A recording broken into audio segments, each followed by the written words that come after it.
இப்போ இருக்கிறதுலே ரொம்ப பெயின்ஃபுல்லான விஷயம் வந்து இந்த ஹார்ட் பிரேக் அப்படின்னு சொல்லுவாங்க. இப்போ நம்ம ரீசெண்டாக ஹார்ட் பிரேக் ஆகிருக்கோன்னா என்ன பண்ணணும் நம்ம அதுலேருந்து வெளியே வர்றதுக்கு?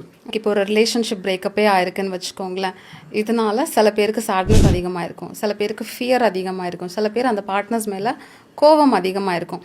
எந்த எமோஷன் நீங்கள் ஃபீல் பண்ணுறீங்களோ அதை ஒரு 1 or 2 monthsக்கு ப்ராசஸ் பண்ணணும். அதை மாற்றி என்ன பண்ணுறாங்கன்னா, அந்த கவலையை மறக்கணுன்ட்டு நான் கொஞ்சம் ஹாப்பியாக இருந்தால் அந்த கவலை போயிடும் அப்படின்னு நினைக்கிறாங்க. கிடையாது.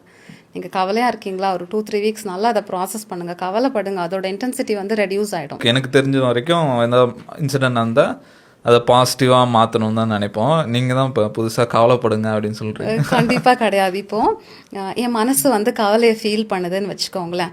அப்போ நான் அவுட் சைடில் இருந்து ஒரு பாசிட்டிவ் எமோஷன் கொடுக்குறேன் அப்படின்னா உள்ளுக்குள்ளே நம்ம மனசுக்குள்ளே கான்ஃப்ளிக்ட் இருக்கும்.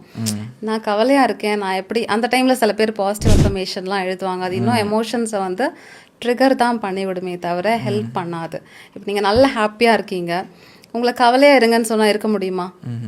அதே தான் நம்ம இந்த கான்செப்டில் பண்ணுறோம். கவலைப்பட்டுட்ருக்கு, ஹாப்பியாக இரு அப்படின்ற ஒரு கான்செப்ட் நமக்கு மனசுக்கு கொடுக்கும் போது அதால் ஏற்றுக்க முடியாது. ஸோ கவலையாக இருக்கா, கவலைப்படுங்க, ப்ராசஸ் பண்ணுங்கள். அதை பற்றி நிறைய ஃப்ரெண்ட்ஸ் இருந்தாங்க, கம்ஃபர்டபுள் பர்சன் இருந்தாங்கன்னா ஷேர் பண்ணுங்கள். டிஸ்ட்ராக்ட் பண்ணுறேன், டைவர்ட் பண்ணுறேன் அப்படின்னா உள்ளே தான் அது சேவாக இருக்கும். ஏதாவது திரும்ப நெக்ஸ்ட் வீக் ஏதாவது ஒரு இன்சிடென்ட் நடக்கும் போது மொத்த எமோஷன்ஸும் பார்த்தீங்கன்னா வெளியில் வரும்.